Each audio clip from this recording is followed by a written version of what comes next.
अगली सुबह जब पूरा गांव अब भी डर में सोया हुआ था, रोहन ने अपनी यात्रा शुरू की। गांव की गलियां सुनसान थीं और हवा में अनिश्चितता का भार था। को रोहन को भी डर महसूस हो रहा था, लेकिन उसने उम्मीद का दामन नहीं छोड़ा। गांव के हाल के पीछे जंग लगा हुआ और छोड़ दिया गया जनरेटर था। रोहन उसके नीचे घुस गया और हर हिस्से को ध्यान से देखने लगा। जनरेटर पुराना था, लेकिन समस्या उसकी समझ में आ गई थी। बिना सही उपकरणों के उसने जो कुछ था उसी से काम चलाया। पुराने तार, स्क्रैप धातु और अपनी माँ का रसोई का चाकू से उसने एक अस्थायी मरम्मत किट बनाई। दिन बीतते गए। रोहन लगातार मेहनत करता रहा।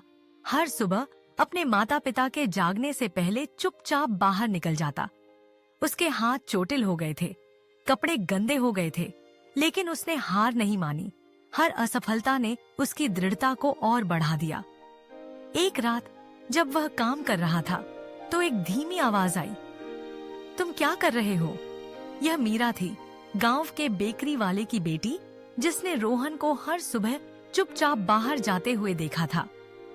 मैं जनरेटर ठीक कर रहा हूँ, रोहन ने धीरे से जवाब दिया। तुम जनरेटर ठीक कर रहे हो? मीरा ने अविश्वास में पूछा। क्यों नहीं, किसी को तो करना ही होगा। हम बस यूं ही बैठे इंतजार नहीं कर सकते कि चीजें अपने आप ठीक हो जाएं। मीरा चुप हो गई। अगर तुम इसे ठीक नहीं कर पाए तो? मुझे कोशिश करनी ही होगी, रोहन ने कहा।